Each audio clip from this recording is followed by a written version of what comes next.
Procrastination is not laziness, it's a depression response. I wanted to unpack a little bit just to give ourselves a bit of a jolt.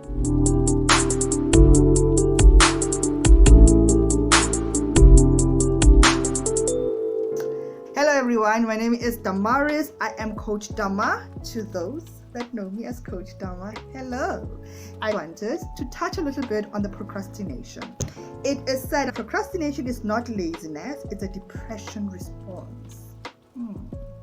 That is very interesting. For somebody who has been looking at procrastination, for somebody who is able to show up the way I am able to show up, because I have mastered the way of not procrastinating, because I understand why I procrastinate. This I found an extremely interesting concept, an interesting reference, an interesting combination of two things, right? Well, it's not even two things: procrastination, laziness, and depression.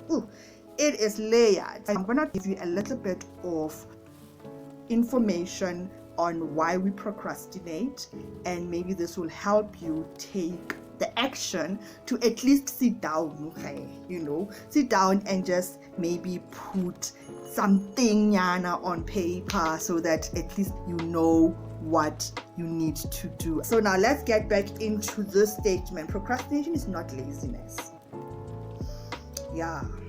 Procrastination is not laziness. I shared on the group that procrastination is like a crab. If you've had like a crab, you know what I'm talking about, right? It is good, you scratch, and it feels good to scratch. And if this is not your first rodeo, you know that scratching is gonna leave you in this very, very raw, painful way, but you cannot help yourself to not scratch. So you need ways to prevent yourself from scratching. If it means wearing gloves, making it difficult for you to scratch. So yes, procrastination really is like a crab. It feels good in the moment, and I'm going to explain why it feels good before we get into why it is not laziness. Remember, at the end of the day, our brains are designed to want to give us something that feels safe. It wants to keep us safe at all times, right? And this is why it will feel good when we are feeling safe and grounded, right? In this case, it's not real groundedness, but when we feel safe and grounded in that moment, we are able to breathe out, we are able to hoosa. So when we avoid doing things that are difficult for us or that are going to take us a little bit out of our comfort zones, if we do not have the proper way of guiding ourselves, we will most definitely default to doing the nothing part, right? So let's take the example of when we're supposed to be planning. So it is Sunday, we need to be planning, but somehow we are procrastinating. We have been looking at our plans. We saw what needs to be done today, Mare and easy, right? So on the surface, it looks like, you are being lazy about it. But I want to challenge you and say your procrastination is feeding something in you that needs to be fed. When we procrastinate on things that we know we want to do, maybe they might be a little bit uncomfortable, but we know we want to do. The payoff of not getting it done is complicated, but it being complicated does not mean it's not a payoff at the end of the day. What is the payoff? The payoff of you procrastinating on yourself is that maybe you will fail, right? Horrible thought.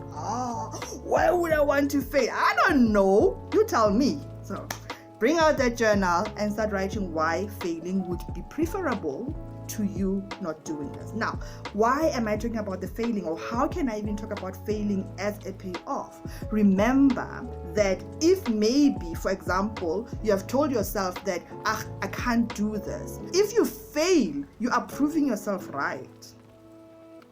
So even though it's not conscious, you are probably going to do it just so that you can get to that place where you can prove yourself right. Because remember, you want to be right, you want to be safe, all of those things, they can be unconscious, but they are there. So if you fail, you can prove yourself right and say, oh, you see, anyway, like I said, right? Now you need to think of why it is that is more preferable than the discomfort. Now let's talk a little bit around the science of procrastination. The science of procrastination says that there's pain either way, right? There's pain. Whether you do take the action and write down this week's KPIs and how you're going to achieve that, there's pain to do that. There's also pain to procrastinating. However, the science says the pain that we get, it's not entirely equal to each other, right? The pain, even though it's intense in equal measures at the beginning, the intensity of your procrastination is higher the more you continue, while the pain of doing reduces with action. So let's take this and put it in a practical situation. Here you are, it's now almost 2 p.m. You still have not done the thing that you said you were going to do since 8 o'clock this morning. You woke up, all good intentions intact. Now, when this Sunday, I'm seriously going to do it. I'm going to do it. But now you've been scrolling. You have a good excuse. Now you're even on a personal development group. You have a good excuse. You're catching up and. But a part of you is refusing to acknowledge the fact that, yes, you are procrastinating. And then when it gets painful enough, you start saying, oh, I'm so lazy, right? And maybe the laziness that they are talking about here, this person has probably been through a position where their procrastination was called lazy because the people looking in from the outside could not understand the conflict that is happening within this person as they continue to scroll through TikTok videos. You can scroll through TikTok videos, but it can't be the thing that you do the whole day unless that was on the plan, right? If you have it somewhere on your plan that on Sunday I'm going to be on TikTok for the whole 24 hours, then yay, you did not procrastinate, you did the thing. Whether that thing is the right thing for you to do, I don't know, I can't tell you that.